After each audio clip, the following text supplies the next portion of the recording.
Selamat pagi ya, kita bersama lagi dalam ruang bicara yang dibawakan kepada anda tentunya di Bernama TV, dan hari ini juga kita memilih satu lagi topik yang saya kira cukup menarik dan penting sebenarnya untuk kita sembang-sembang bersama dengan seorang tetamu yang cukup istimewa yang sudah pun berada di studio ruang bicara ini bersama dengan saya.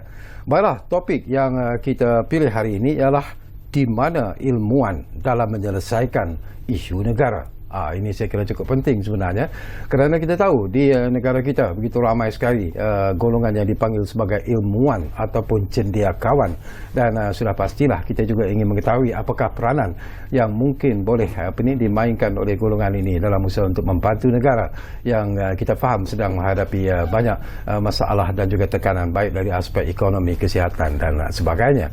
Dan tetamu yang sudah pun berada di studio bersama dengan saya, kita ingin mengucapkan jutaan terima kasih dan selamat datang semula kepada yang berbahagia Profesor Datuk Dr. Radwan Cik Ros yang merupakan Presiden dan juga CEO Majlis Profesor Negara. Jadi Datuk, apa khabar?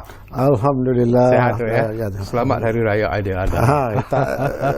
Masih segar. Masih lagi dalam tahun ini korban kita selepas kita tak buat korban 2 tahun. Tahun ini banyak. Di surau saya 73 ekor. Wow, Alhamdulillah. Daripada pagi sampai petang. Ya. Baik, kepada anda seperti yang saya katakan, ini merupakan satu topik yang cukup penting dan menarik sebenarnya, dan ianya akan menjadi lebih menarik sekiranya anda yang berada di luar sana juga mungkin boleh berkongsi pandangan dan juga pendapat berkaitan dengan topik ini. Lontarkanlah apa juga pandangan dan juga pendapat anda, dan kami sediakan 2 talian kepada anda seperti biasa, 0326979767 dan juga 0326979768. Baik, kita mulakan dululah secara umumnya bila kita bercakap tentang ilmuwan, bila kita bercakap tentang golongan cendekiawan ini sendiri, macam apa sebenarnya yang boleh kita definisikan untuk diiktiraf bahawa golongan ini adalah merupakan golongan ilmuwan sebenarnya? Okey. Pertama sekali saya ucapkan sekali lagi terima kasih kepada Bernama yang menjemput, memberi ruang kepada saya untuk bercakap pada malam ini, dan insya-Allah kita akan kongsikan tajuk yang saya rasa memang sesuai dalam keadaan negara yang sedang menghadapi cabaran yang sangat getir pada masa sekarang. Okey, mengenai ilmuwan yang dikatakan tadi, sebenarnya agak sedikit salah anggap kalau kita tumpukan ilmuwan kepada akademik saja. Ilmuwan ni can be anybody. Boleh siapa saja yang mempunyai pengalaman, yang mempunyai pengetahuan, yang mempunyai ilmu dalam bidang-bidang tertentu. Tapi semula jadi agaknya ilmuwan ini ditumpukan ataupun di-refer kepada ahli akademik yang kebetulan hakikinya di situ. Tugas hakikinya dealing dengan keilmuan dan sentiasa mencari ilmu dan menyebar ilmu. Betul. Itu yang kita rasa tajuk kali ini biar saya fokus kepada ahli akademik. Dan akademik ini pun sebenarnya kalau boleh kita kategorikan kepada beberapa peringkat ni. Bukan semua akademik itu boleh jadi ilmuwan, sebab akademik ini juga macam orang biasa lain. Itu adalah tugas hakiki yang mereka bekerjaya. Mereka mengajar, membuat pendidikan, buat penerbitan, pengembangan dan sebagainya. Kalau boleh saya gunakan tahap-tahap di peringkat kerjaya seseorang itu, mereka akan membina kerjaya dulu di peringkat awal. Okey. Kemudian ini kita namakan ahli akademik biasalah, ilmuwan. Kemudian ada yang saya sebutkan sebagai ilmuwan awam. Okey. Yang ini peringkat kedua, di mana orang yang mempunyai keilmuan itu berkongsi dengan masyarakat di luar itu. Apabila mereka telah mempunyai tahap keilmuan yang boleh dipindahkan kepada masyarakat terbanyak. Ini yang kita panggil public intellectual. Public intellectual di tahap kedua. So yang ini yang saya tumpukan sekarang ini. Ya, yang mula-mula yang membina kerjaya, tugas hakiki masing-masing, ya, buat apa sajalah untuk meningkatkan kerjaya. Kemudian sampai satu peringkat, especially dalam tahap, kalau dalam akademik itu mungkin dalam Profesor Madya atau Profesor yang boleh kita anggap sebagai telah bersedia untuk berkongsi keilmuan itu kepada masyarakat. Dan saya juga mengharap sebagai sebuah negara ataupun mana-mana negara sekalipun dalam dunia, pertama sekali orang akademik ini adalah pelaburan kerajaan. Mereka walaupun berkejaya, tapi kejaya mereka memerlukan ianya dilaburkan, menuntut mendapatkan pengetahuan yang setinggi-tinggi mungkin. Ya, tak ada hadnya. Even selepas PhD pun akan pergi postdoctorate, akan pergi attachment dan sebagainya, sehingga mereka habis menamatkan kejayaan itu. So yang itu sangat penting. Kemudian yang ketiga, yang ini ikon-ikon ilmu yang saya rasa tak ramai dalam dunia. Kalau di luar itu kita boleh katakan sebagai Nobel laureate apa semualah. Tapi kita belum pernah ada seorang pun laureat dalam negara. Tapi yang saya jangka ada ikon-ikon keilmuan yang memangnya menjadi rujukan dalam negara kita. Sebut saja apa saja isu-isunya, orang tahu dialah. Yang itu peringkat ketiga yang saya rasa tak banyak. So jadi ya, yang berkerjaya, ilmuwan awam dan juga ikon keilmuan. Bila Datuk sebut tentang tiga kumpulan ini tu, ya, sesuatu yang menarik juga lah. Saya juga nak dapat pandangan Datuk secara ikhlas lah. Kalau kita lihat media massa lah, terutamanya tak kira lah sama ada di radio, di TV ataupun di surat khabar dan sebagainya, mereka banyak memberi ruang dan juga peluang sebenarnya kepada ilmuwan-ilmuwan ini untuk melontarkan pandangan dan juga pendapat mereka berkaitan dengan pelbagai isu, daripada isu kesihatan, isu ekonomi, politik dan sebagainya. Apakah Datuk merasakan bahawa itu merupakan satu ruang yang cukup terbuka sebenarnya kepada ilmuwan ini untuk meluah dan melontarkan pandangan? Ilmuwan ini kita hanya dealing dengan maklumat-maklumat ataupun hasil-hasil penyelidikan, pengalaman dan sebagainya, tapi kita bukan kumpulan pelaksana. Contohnya kita kena ingat, dalam mana-mana negara, sistem yang kita ada sekarang ini, tiap-tiap bidang itu ada dia punya tokenya. Dalam konteks Malaysia contohnya, kita ada 26 kementerian. So tiap-tiap kementerian itu ada portfolio masing-masing, ada skop masing-masing. Dan kita ilmuwan pun, apa saja pun yang kita sebutkan, tidak boleh dilihat sebagai cuba untuk mengambil alih peranan ataupun tugas hakiki masing-masing kementerian itu. Kalau tidak, besok timbul tension. Itu sebab kadang-kadang nak menengahkan keilmuan itu pun mesti ada tata caranya, mesti ada saluran yang betulnya, dan mesti cara berhemah, supaya tidak nampak seolah-olah mengambil alih peranan yang memang menjadi hakiki kepada pihak yang tertentu itu. Even malah dalam 26 kementerian itu, kita selalu dengar nak pergi antara satu kementerian cross ke kementerian lain pun hampir tak boleh. Sebab ada dia punya, sebab kita mengamalkan Westminster Model, yang mempunyai jaluran-jaluran kementerian tertentu yang tak boleh criss-cross. Dan puncanya apa pun dibincangkan di kabinet, contohnya di jemaah menteri, kemudian diturunkan ke kementerian masing-masing. Dan kalau kita tengok punca kuasa tertinggi kepada tiap-tiap kementerian adalah terletak kepada seorang menteri. Akta-akta tu, kalau you baca akta, mana-mana akta, akan merujuk kepada seorang menteri. Itu sebab menteri, bukan malah menteri pun tak termasuk tu. Jemaah menteri itu adalah menteri-menteri yang 26 tadi. So ilmuwan ini, apabila kita nak ketengahkan, kita hanya boleh menambah nilai kepada apa yang dilakukan oleh pihak hakiki yang lain. Kementerian baik, agensi kerajaan baik, organisasi baik, industri baik. Itu selalu saya pesan kepada para ilmuwan ataupun para akademik. Sebab kita tak boleh nak terus menceroboh tempat orang lain, sebab tiap-tiap orang itu ada peranannya masing-masing. Okey, setuju ataupun tidak Datuk, ya, kalau kita lihat pada gambar yang lebih besar lah. golongan ilmuwan juga menjadi sasaran sebenarnya daripada parti-parti politik yang ada di negara kita ini. Dan selalunya golongan ilmuwan ini digunakan oleh parti-parti politik ini sebagai senjata untuk menyerang parti-parti lain dan sebagainya, sama ada melalui tulisan-tulisan mereka, melalui ucapan-ucapan mereka. Jadi apakah ini juga berlaku sebenarnya? Pertama sekali, agak malang kepada ahli-ahli politik, apa yang mereka katakan orang akan anggap itu hanya cerita politik. So kalau ikut mana-mana kajian dan sebagainya, antara orang yang dipercayai, doktor, profesional dan akademik, guru, itu salah satu kumpulan-kumpulan yang mempunyai tahap kepercayaan masyarakat yang agak tinggi berbanding dengan orang politik memang bawah lah.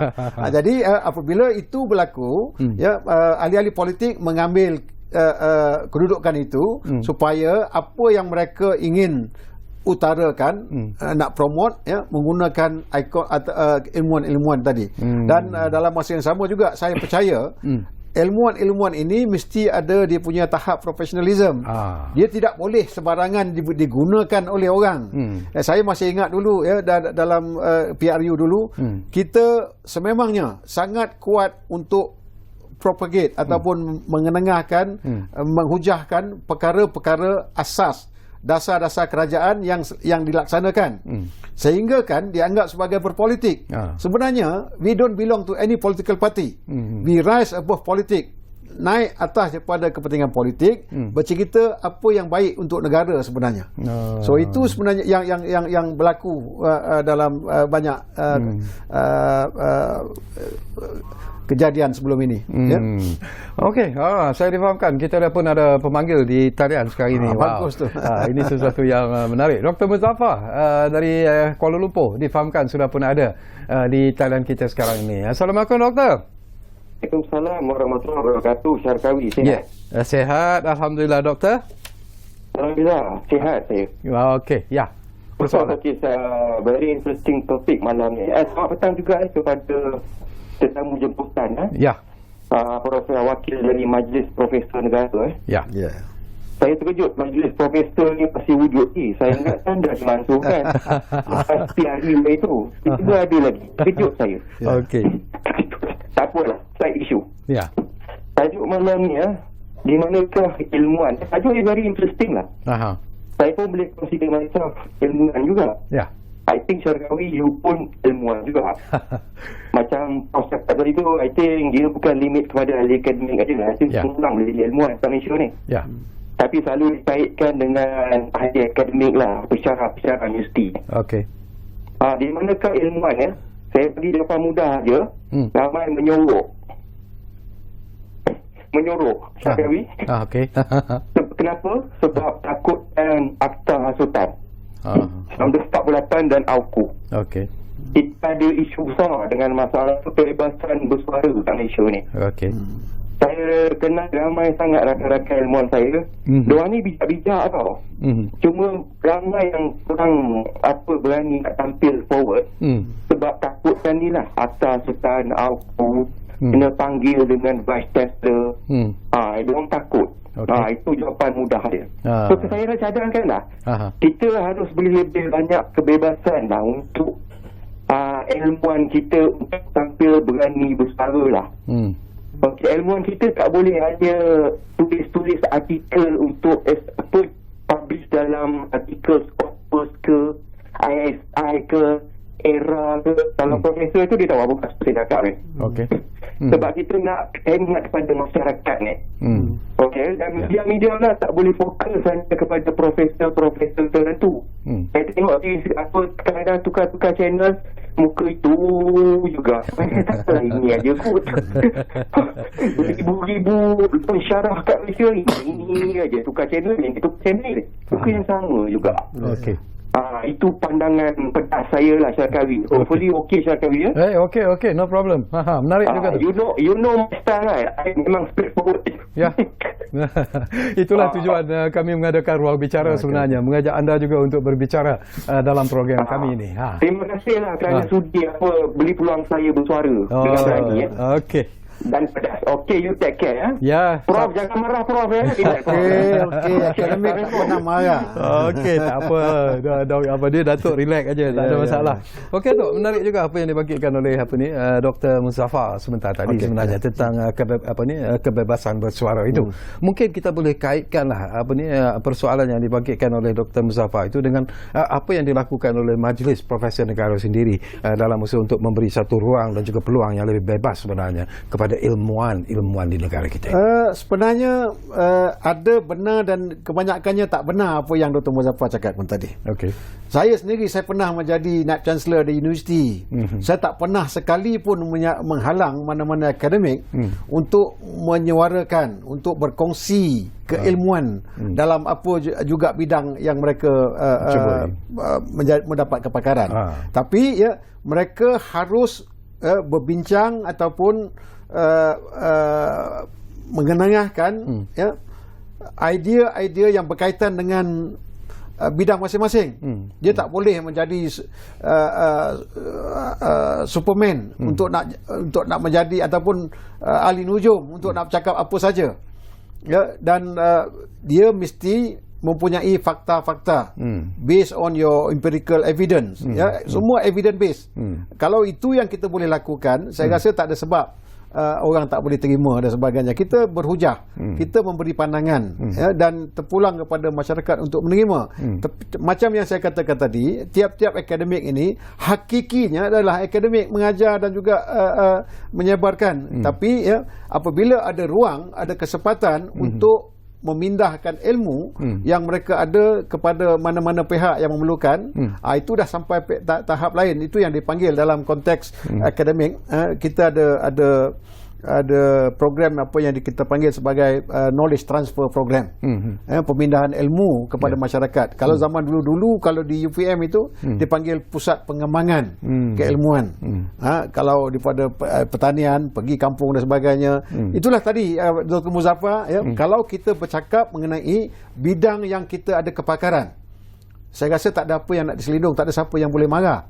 Tapi mesti purely based on fakta-fakta yang kita dapat daripada kajian masing-masing. Macam peranan yang dimainkan oleh Majlis Profesor Negara sendiri dalam usaha untuk, macam saya ulangi tadi, saya sebut tadi, untuk memberi ruang dan juga peluang kepada ilmuwan ini mendapat guide ataupun bimbingan yang tepat sebelum mereka melakukan apa saja peranan yang ingin mereka mainkan sebenarnya. Okey, Majlis Profesor Negara ini adalah satu platform, satu sekretariat yang ditubuhkan untuk menggerakkan, mengembeling tenaga kepakaran akademik dalam negara. Sampai satu peringkat, umpamanya kenapa kita hanya tumpukan kepada profesor dan juga Profesor Madya, sebab kumpulan itu setelah sampai satu peringkat di mana mereka perlu memberi balik. It is time for them to give back to the society.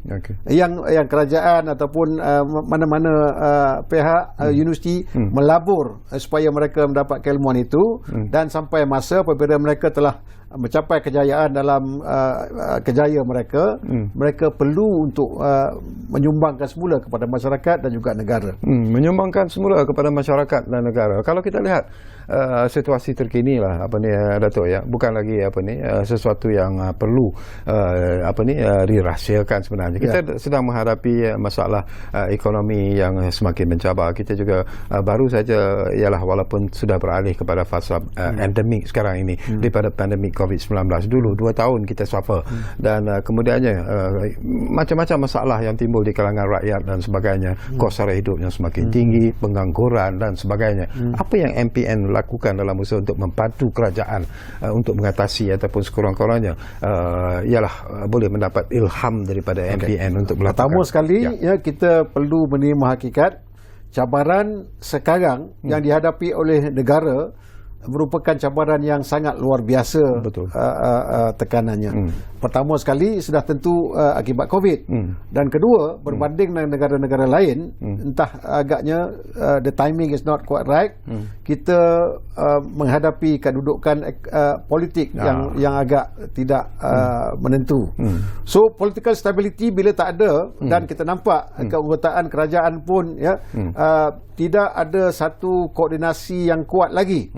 ya mungkin PM sekarang Yang Amat Berhormat Datuk Seri Ismail, ya, he inherited, ya, ataupun menerima keadaan di mana, ya, memang dah cabaran sangat tinggi, ya, daripada struktur kerajaannya, kemudian persekitaran ekonomi dalaman dan juga dah tentu persekitaran ekonomi dunia.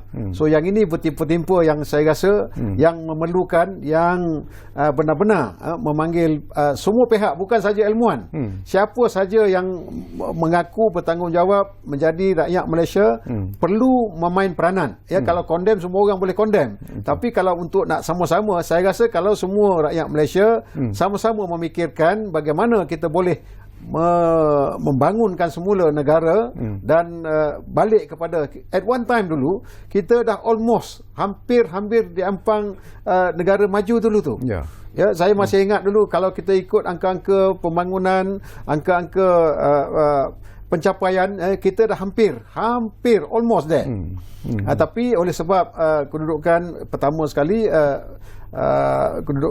pandemik, dan kedua kedudukan ekonomi politik yang tidak berapa stabil, itu agaknya yang menjadi puncanya. Dan saya percaya kalau kita ada keazaman semua pihak untuk boleh bersama-sama, saya rasa kita boleh mencapai, ya, kalau negara maju dulu kita dah tangguhkan 2020, saya rasa kalau kita target 2030, which is another 8 more years, saya rasa kita boleh lakukan. Dan bagi tujuan itu, tadi Cik Syakawi sebut apa peranan majlis Profesor Negara, ya. Dan kita sebenarnya kita ada jumlah akademik, kalau semua keseluruhan akademik kita ada 75,000, tapi profesor yang tahap profesor kita ada lebih kurang 3,000 sahaja. Ya, dalam 3,000 itu 1,800 daripada public, dan yang selebihnya daripada private, termasuk umpamanya by default kita punya orang-orang profesor pencen ni pun, ya, masih kita anggap sebagai ahli yang boleh masih menyumbang. Dia still yang umur 60, 61 itu saya rasa masih segar. Ya, and baru ni kita dengar bila ketua perangkaan announce kita punya life expectancy sampai 75, 76, kita boleh nampak panjang lagi masa untuk orang memberi sumbangan dan sebagainya. Jadi berbalik kepada peranan tadi, kita ada program jangka pendek, jangka sederhana dan jangka panjang. Ya, untuk jangka pendek ni saya cuba mobiliskan isu apa-apa saja isu-isu semasa, kita tampilkan mereka yang mempunyai kepakaran, dan kita beri sumbangsaran sama ada public advokasi awam, ataupun kita sampaikan terus kepada agensi ataupun pihak kerajaan. Itu yang kita lakukan sekarang ini. Tapi saya rasa banyak sangat lagi ruang yang perlu kita isi, yang perlu kita gandakan usaha supaya penyampaian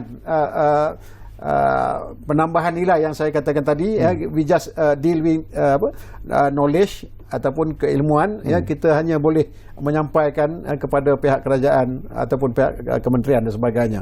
Dan kita mempunyai perancangan untuk mengadakan kongres Profesor Negara, yang kita anggap satu program yang besar lah. Kita akan mobiliskan semua profesor, kita bagikan topik-topik apa saja segenap topik dalam pembangunan sebuah negara, ya, kita fikirkan what is there, where are we heading in the next 8 years 2030 dan 2050. Jadi kita akan ada, kita tengok berdasarkan kepada pengetahuan ataupun keilmuan yang mereka ada, dan yang paling penting kita lihat bagaimana orang lain melakukannya. There are so many ada good model, negara-negara maju. Kita tengok juga OECD, negara-negara lain yang tapi mesti ada acuan kita sendiri, sebab kita mempunyai keunikan, ya, macam dulu wawasan 2020, negara maju dengan acuan sendiri. Itu pun yang perlu kita lakukan, ya, sebab kita perlu menerima hakikat bahawa kita punya latar belakang, kita punya profil masyarakat agak berbeza dengan negara lain. Okey, kita akan sambung lagi Prof Datuk Dr. Radwan, tapi seperti biasalah kita diarah untuk berehat dulu buat seketika. Kepada anda yang sedang bersama kami ketika ini, gunalah kesempatan ini. Barangkali anda juga ada pandangan-pandangan dan juga pendapat-pendapat yang mungkin ingin anda kongsikan bersama dengan tetamu saya, iaitu Profesor Datuk Dr. Radwan Cik Ros yang merupakan Presiden dan juga CEO Majlis Profesor Negara. Kita masih lagi bercakap tentang di mana ilmuwan dalam menyelesaikan isu negara. Jumpa lagi selepas ini.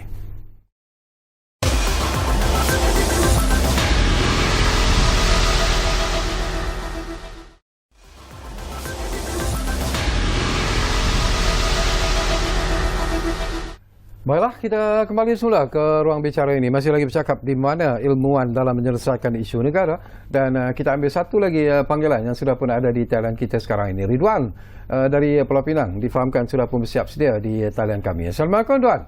Waalaikumsalam. Ya. Assalamualaikum Tuan Serkawi dan ahli panel. Waalaikumsalam. Ya. Okey.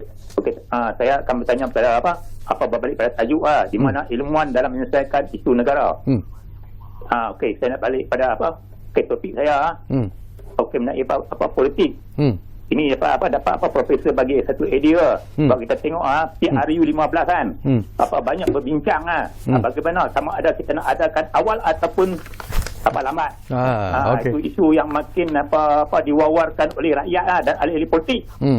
Yang kedua, ekonomi. Kita tengok OPR sekian hari meningkat. Bagaimana ilmuwan ni dapat menyelesaikan masalah ini supaya rakyat sengsara dengan faedah-faedah yang diumumkan oleh kerajaan.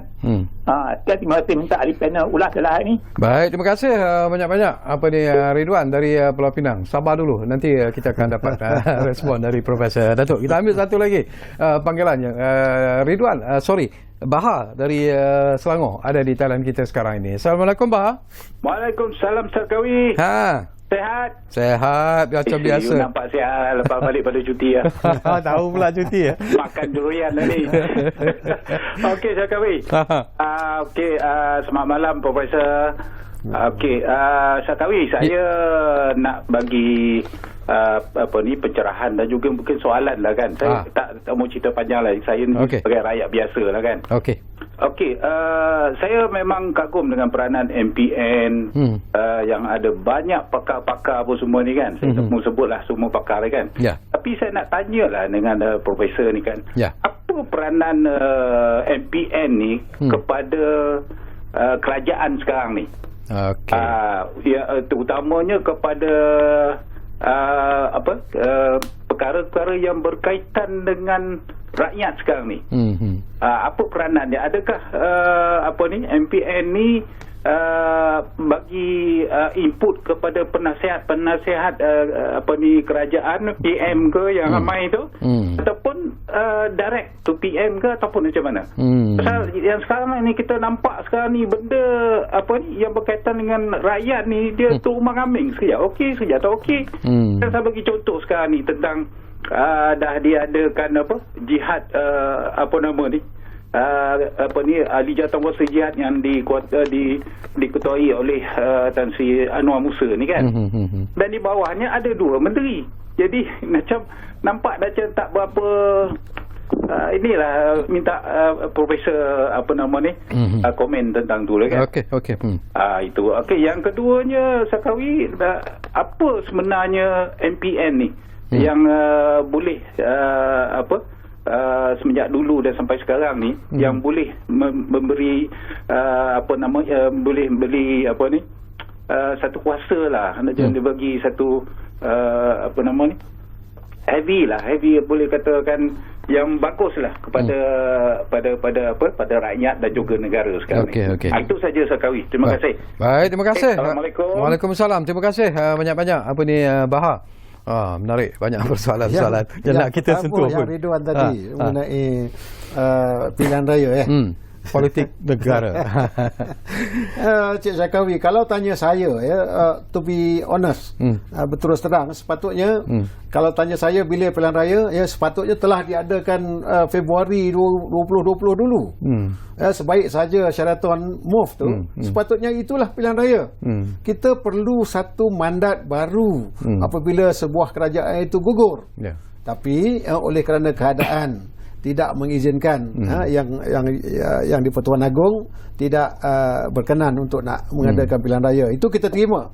Jadi bentuklah sebuah kerajaan yang kita anggap, nak kata campuran, memanglah satu kesepakatan beberapa buah parti politik. Tapi kita nampak apa hasilnya. 17 bulan lepas itu, sekarang ini dan PM sekarang ini pun mewarisi kedudukan yang sangat mencabar itu. Jadi bila ditanya bila pilihan raya, kalau yang dah Februari 22 itu dah terlepas, yang sekarang ini itu adalah satu jawapan yang sangat strategik, yang ada kuasa mengikut perlembagaan kepada seorang Perdana Menteri. Sama ada dia nak merujuk kepada parti politik yang beliau wakili ataupun kepada barisan kabinetnya, itu adalah budi bicara beliau. Dan saya percaya dia dah ada jawapannya sekarang. Kita pun dah boleh agak-agak, sebab kalau saya boleh ingat lagi apa yang beliau ungkapkan semasa PAU, tidak menunggu walau barang seminit pun. Yang itu apa maknanya? Dengan syarat telah bersedia. Tapi bagi beliau mungkin tak bersedia ataupun masih tidak kondusif untuk mengadakan. Dan perlu juga diingat, tidak boleh lebih awal daripada 31 Julai. Itu telah dijanjikan dalam MOU dengan pihak pembangkang. So itulah dia kerangkanya, kita dah boleh agak dah. Dan disebutkan bila banjirnya, bila cuti sekolahnya dan sebagainya, dan paling maksimum pun dah Mei tahun depan. Tak berapa lama lagi dah. Bermakna seluruh suka tak suka, bersedia tak sedia, kita perlu menghadapi pilihan raya, sama ada minggu depan ataupun tahun depan. Dan masanya range itu tak banyak bezanya. Tapi apa yang saya sebagai rakyat biasa harapkan, ahli akademik harapkan, supaya kita mendapat sebuah kerajaan yang stabil. Dan kalau Cik Syakawi pun ingat daripada kecil-kecil dulu, kenapa Malaysia boleh maju, boleh meningkatkan pembangunan dan sebagainya, adalah jawapan pertama adalah kestabilan politik. Kita belajar itu dulu daripada kecil sampai sekarang. Bila nampak sangat, bila tak ada kestabilan politik itu, apa jadi? Dan kita sebab politik ni perlu dimatangkan. Politik ni umpamanya mesti 5 tahun sekali, ataupun every PRU lepas itu semua buat kerja masing-masing. Tidak sepanjang tahun berpolitik. Itu yang hancur negara. Dan orang-orang akademik sebenarnya marah. Orang akademik rasa frust. Kita tak boleh buat apa, sebab penentu, pembuat banyak keputusan adalah orang politik. Kita hanya boleh macam tadi, apakah sumbangan ahli-ahli akademik? Memang kita nak sumbang kalau ada ruang dan sebagainya, tapi mesti ingat the system that we are in. Sistem yang kita ada sekarang ini, kementerian masing-masing ada dia punya jawatan, portfolio hakikinya. Kita hanya boleh kalau dipanggil, dijemput, ataupun kadang-kadang tak jemput pun kita tersua-sua memberi pandangan, advokasi, menulis ataupun menyampaikan cara apa saja pun. Tapi penerimaan daripada agensi-agensi yang terlibat, di mana Majlis Profesor Negara dan ilmuwan-ilmuwan lain juga turut hadir memberi pandangan dan juga, adakah diterima sebenarnya? Nak kata secara penuh, saya rasa tak mungkin lah. Sebab di peringkat kementerian, mereka juga ada komiti, ada penasihat dan sebagainya. Tapi saya boleh fikir ataupun saya boleh recall balik, banyak program-program ataupun dasar-dasar polisi-polisi yang ada di kementerian, kita ada input yang sangat-sangat signifikan. Kita sama ada cara masuk komiti, ada penyampaian, kita buat perbincangan dan kita sampaikan, itu banyak kita lakukan. Dan kertas-kertas semua ada kertas kabinet, kertas polisi, banyak kita sampaikan kepada pihak kerajaan tanpa kita beritahu to tell the world that kita melakukan itu. Sebab sifat kita ada hakiki masing-masing. Profesor, dia belong to their own respective university, tapi dalam masa yang sama bila kita gerakkan, ada saja tajuk, ada saja isu, kita akan panggil dan kita bincangkan, dan kita akan buat secara penyampaian secara umum ataupun khusus kepada pihak yang berkenaan. Okey, persoalan yang dibangkitkan oleh Bahar tadi, ada kaitan jugalah dengan apa yang dibangkitkan oleh Ridwan. Peranan yang harus dimainkan oleh Majlis Profesor Negara sendiri dalam ialah membantu kerajaan menghadapi pelbagai masalah yang timbul ketika ini. Tapi macam Datuk sebut jugalah, saya tahu Majlis Profesor Negara sentiasa melihat isu-isu yang berlaku ini dengan begitu serius sekali. Pelbagai cadangan diberikan kepada kerajaan. Tetapi untuk mengatasi isu ekonomi misalnya, apakah MPN sendiri ada membuat cadangan kepada kerajaan apa tindakan-tindakan yang perlu diambil dalam membantu rakyat yang sedang menghadapi masalah? Memang kita sentiasa lakukan itu. Tetapi kalau saya boleh berterus terang, kalau mengambil kira bakat-bakat yang kita ada, we are talking about 3,000 profesor dalam bidang yang pelbagai, kita rasa peluang tu lebih banyak lagi yang perlu kita gembelingkan. Dan inilah keazaman yang kita ada sekarang ini, mengambil kira keadaan negara ini yang kita sama-sama faham, sangat-sangat mencabar, yang memerlukan pengorbanan semua pihak. Dan inilah masa, kalau sempat pun saya boleh menyeru kepada rakan-rakan ilmuwan, rakan-rakan profesor, rakan-rakan akademik, inilah masanya untuk kita sama-sama, tapi mesti cara berhemah, mesti kepada channel yang betul. Dia tak boleh mengambil alih tugas orang lain, orang marah.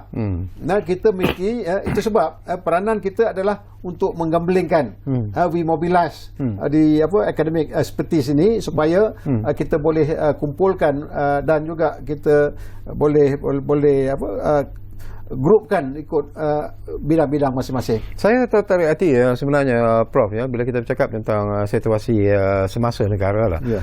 Kita bercakap tentang Perdana Menteri, kita bercakap tentang timbalan Perdana Menteri dan kemudiannya ada menteri-menteri. Dan setiap mereka yang mengawal sesuatu portfolio itu mempunyai penasihat masing-masing sebenarnya. Mereka juga ada pakar-pakar masing-masing. Jadi tidakkah Majlis Profesor Negara menghadapi masalah sebenarnya untuk menembusi tembok yang memang telah dibina di sekeliling menteri-menteri, timbalan menteri dan sebagainya? You macam boleh baca lah. Tapi kita tidak pernah jemu. Kita tak pernah mengalah, dan kita anggap apa yang kita lakukan adalah satu sumbangan. Macam saya katakan tadi, it is time for us to give back, memberi balik kepada masyarakat, and we rise above. Kita lebih tingkat lebih kepada kepentingan rakyat dan juga negara. Itu kita lakukan secara penuh sedar lah. Jadi kita tak rasa terpinggir lah dengan kedudukan itu. Walau bagaimanapun saya percaya ramai juga para akademik yang bukan melalui platform, tak semestinya melalui Majlis Profesor Negara, secara individu, secara kumpulan, mereka juga dijemput sama-sama. Sebab dalam negara ini, you just tell me, mana lagi bakat-bakat yang ada yang mempunyai kepakaran, yang bukan saja pakar tapi sentiasa update knowledge-nya. Dan yang paling penting adalah networking. Orang akademik ini mempunyai rangkaian ataupun jaringan yang hebat. Yang mereka tiap-tiap akademik ini dalam kepakaran masing-masing, mereka tahu siapa yang pakar, siapa yang hebat dalam bidang itu. Jadi dia tidak bekerja bersendirian. Itu yang istimewanya orang akademik ini.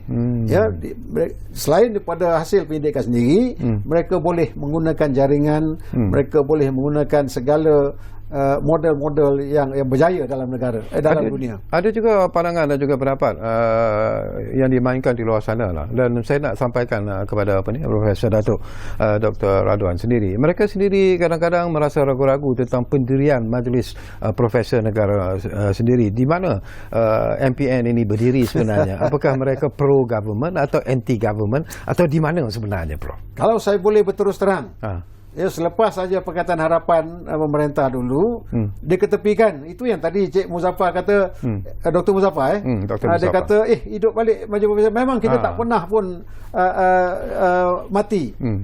Kita walaupun digunakan perkataan dibubarkan, tapi sebenarnya kita tidak boleh dibubarkan sebab kita tubuh berdasarkan kepada kehendak kita sendiri. Pihak lain tak boleh bubarkan.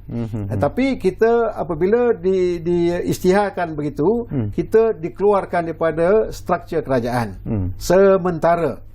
Tapi kita masih beroperasi walaupun dalam keadaan yang sangat mencabar semasa itu. Dan sekarang ini kita telah kembali kepada landasan where we were before, di mana kita masuk semula dalam struktur kerajaan itu, dan saya percaya dan satu peluang keemasan ataupun you miss the opportunity untuk menggunakan kepakaran yang ada dalam negara ini kalau kita tidak wujudkan platform yang ada sekarang ini. Kita tak kira siapa pun yang mengurus, tapi yang paling penting perlu ada satu program terancang oleh kerajaan untuk mobilize, mendapatkan kepakaran secara terancang.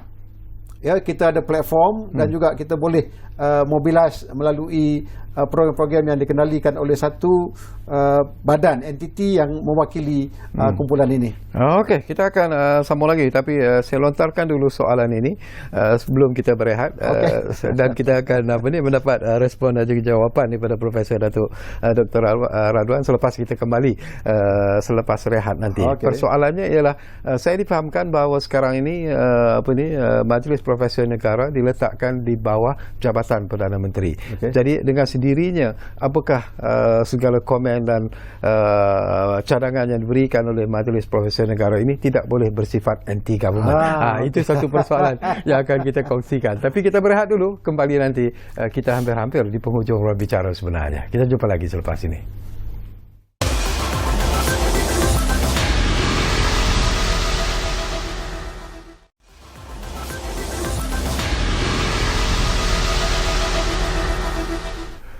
Terima kasih banyak-banyak kalau anda masih lagi bersama kami di ruang bicara ini, dan kita masih lagi bersama dengan Profesor Datuk Dr. Radwan Cik Ros, iaitu Presiden dan juga CEO Majlis Profesor Negara. Persoalan yang saya lontarkan sebelum kita berehat, ianya memerlukan jawapan sebenarnya. Cik Syarkawi, kalau boleh saya bayar soalan itu, saya bayar.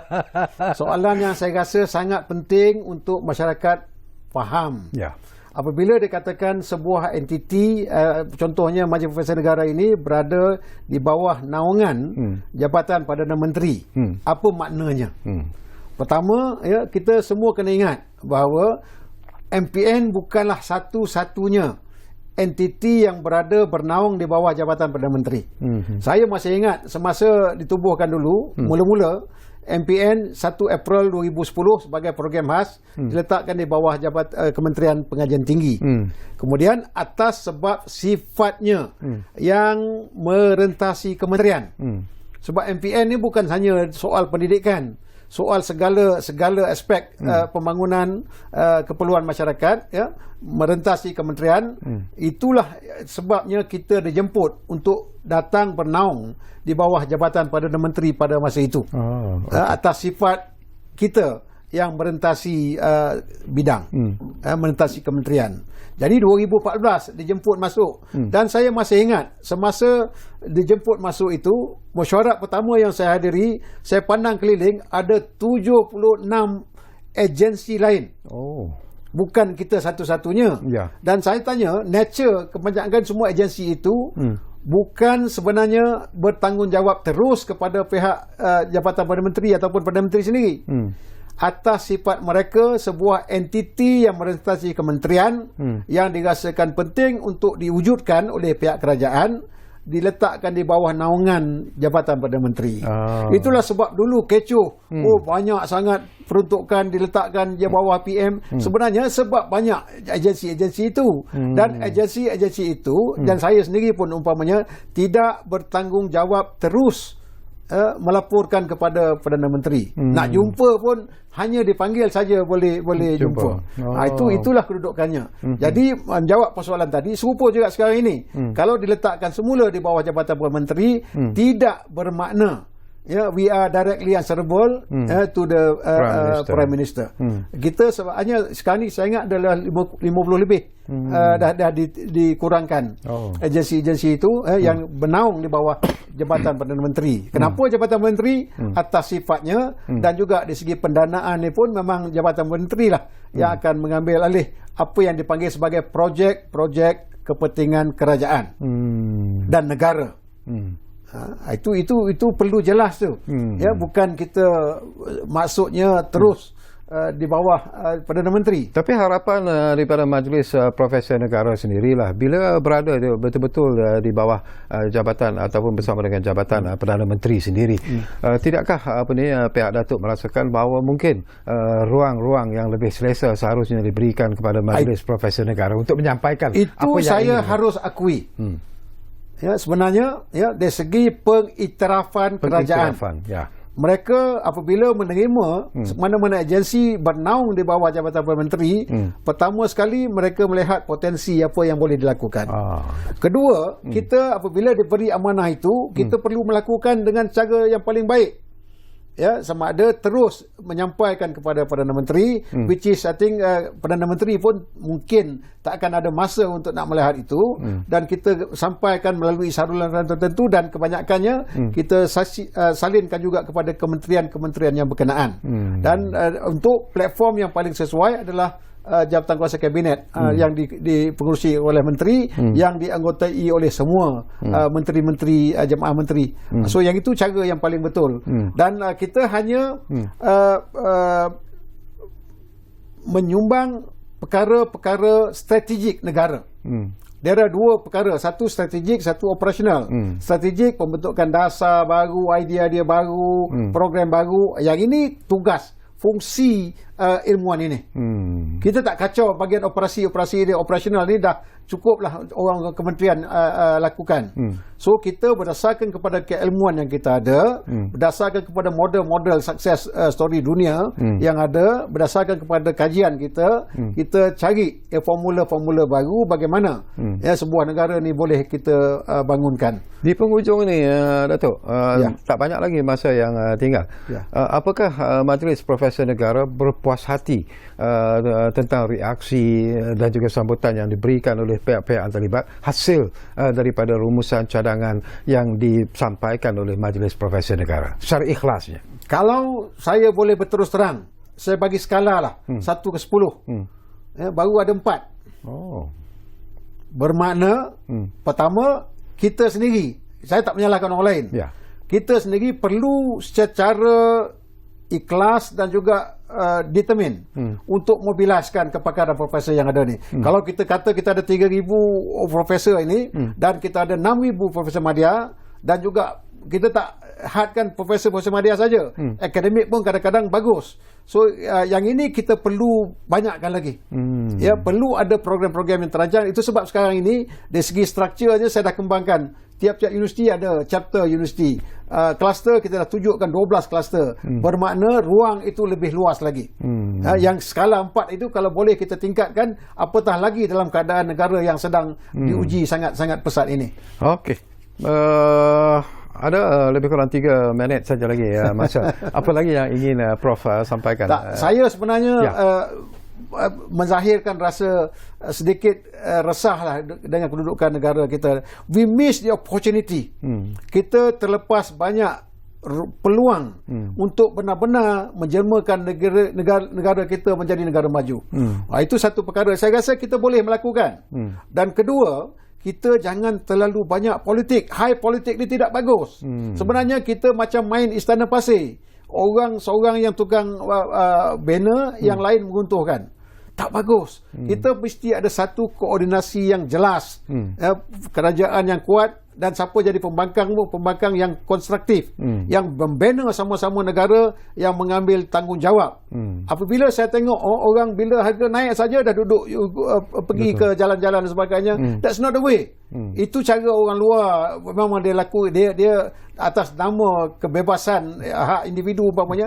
Tapi apa salahnya kita sama-sama duduk memikirkan, semua orang nakkan kebahagiaan, semua orang nak pembangunan, semua orang nak cerita pasal apa dia untuk generasi masa depan. Bermakna kalau semua ada rasa tanggungjawab, tak kira lah sama ada kita dalam kerajaan atau pembangkang, NGO ataupun dalam akademik, saya menyeru kalau boleh Malaysia ini kita ada solidariti dan kita lakukan bersama-sama. Kurangkan politik agaknya juga. Kurangkan politik ya. Dan kalau boleh selepas election buatlah election, lepas election tu stop. Ya, sama-sama kerjakan. Ini sepanjang tahun, sepanjang tempoh 5 tahun buat politik ya, sehingga kan hampir hancur negara. Ya, kita tak boleh berada dalam keadaan itu selama-lamanya. So saya harap sungguhlah I beg you all semua Malaysian supaya kita benar-benar ya menuju kepada sebuah kematangan berpolitik ya, memilih. Satu lagi bila cerita pasal memilih kepemimpin ni, pimpin yang biar yang senonoh sikit, biar yang mempunyai keterampilan, mesti yang ada kelayakan, mesti yang ada kebolehan mengurus sebuah organisasi. Kalau nak jadi seorang menteri, paling tidak pun dia boleh mempunyai keupayaan untuk mengurus sebuah organisasi besar. Betul. Mengurus bajet yang berbilion.